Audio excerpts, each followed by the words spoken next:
আসসালামু আলাইকুম সবাইকে। আপনি যদি এশিয়ার সবথেকে শক্তিশালী অর্থনীতির দেশ চায়নায় উচ্চশিক্ষার স্বপ্ন দেখেন, তবে আজকের এই ভিডিওটি আপনার জন্য খুবই গুরুত্বপূর্ণ। বর্তমান বিশ্বে কম খরচে মানসম্মত শিক্ষার প্রযুক্তির ছোঁয়া পেতে চায়নার কোনো বিকল্প নেই। কিন্তু অনেক শিক্ষার্থী অ্যাডমিশন লেটার হাতে পাওয়ার পর ভিসা প্রসেসিং আর সেখানে গিয়ে থাকার খরচ নিয়ে দুশ্চিন্তায় থাকেন। আজকে আমি আপনাদের সঙ্গে আলোচনা করব কিভাবে আপনারা এজেন্সির সাহায্য ছাড়াই নিজেই চায়নার স্টুডেন্ট ভিসা আবেদন করবেন, একেবারে নির্ভুলভাবে। অনেকেই না জেনে ভুল ডকুমেন্ট জমা দেওয়ার কারণে ভিসা রিজেক্ট হয়, অথচ সঠিক নিয়ম জানলে চায়নার স্টুডেন্ট ভিসা পাওয়া খুবই সহজ। এই ভিডিওটি শেষ পর্যন্ত দেখলে আপনি নিজেই ফাইল প্রসেসিং করতে পারবেন এবং আপনার স্বপ্ন পূরণ করতে পারবেন। তো মূল আলোচনা শুরু করি। চায়নায় পড়াশোনার খরচ পশ্চিমা দেশগুলোর তুলনায় অনেক কম।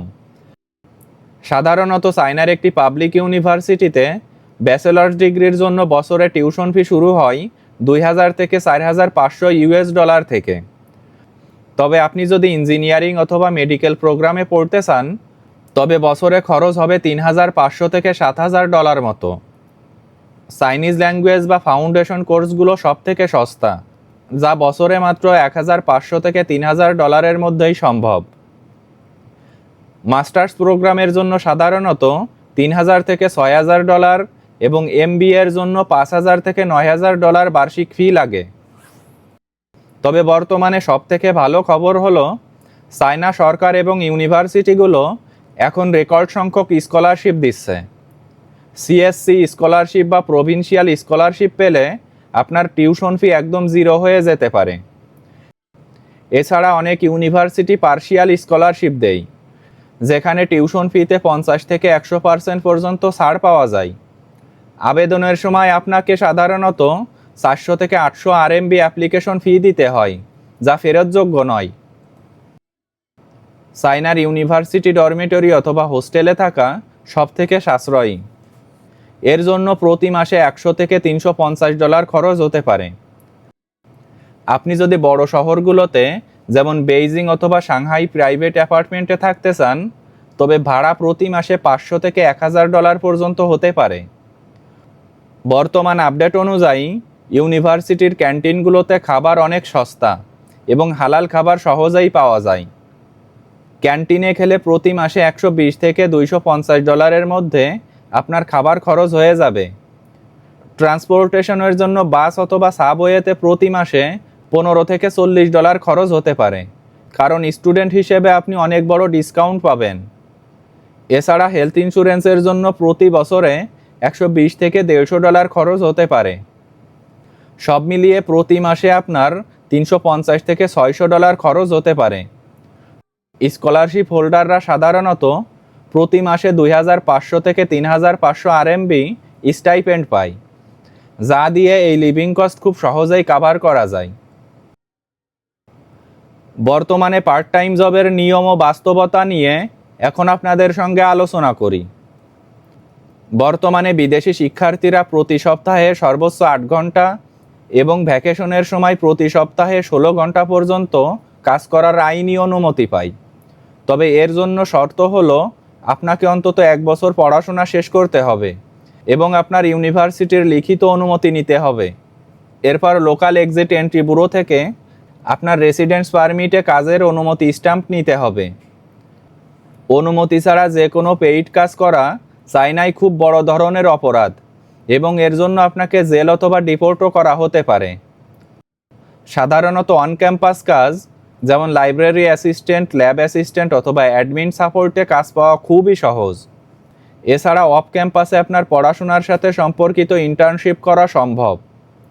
অনেকে চায়নায় ইংলিশ টিচিং করে টাকা আয় করতে পারে, কিন্তু মনে রাখবেন, স্টুডেন্ট ভিসায় প্রাইভেট টিউশনি বা টিচিং সম্পূর্ণ নিষিদ্ধ। ভিসা আবেদনের জন্য প্রয়োজনীয় কাগজপত্রের বিষয়ে এখন আপনাদের সঙ্গে আলোচনা করি। ভিসা আবেদনের প্রাণ হলো আপনার সঠিক ডকুমেন্টস।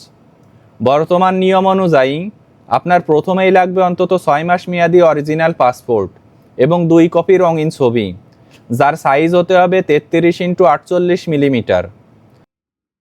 সবথেকে গুরুত্বপূর্ণ দুটি ডকুমেন্টস হলো আপনার অরিজিনাল অ্যাডমিশন নোটিশ এবং ইউনিভার্সিটি থেকে পাঠানো JW201 অথবা JW202 ফর্ম। আপনার সকল একাডেমিক সার্টিফিকেট ও মার্কশিট অবশ্যই আপনার শিক্ষা বোর্ড এবং শিক্ষা মন্ত্রণালয় থেকে সত্যায়িত হতে হবে। X1 ভিসা আবেদনের জন্য ফরেনার ফিজিক্যাল এক্সামিনেশন ফর্ম অনুযায়ী একটি পূর্ণাঙ্গ মেডিকেল রিপোর্ট লাগবে। এছাড়া লাগবে আপনার গত 6 মাসের পুলিশ ক্লিয়ারেন্স সার্টিফিকেট, যা পররাষ্ট্র মন্ত্রণালয় থেকে ভেরিফাইড হতে হবে।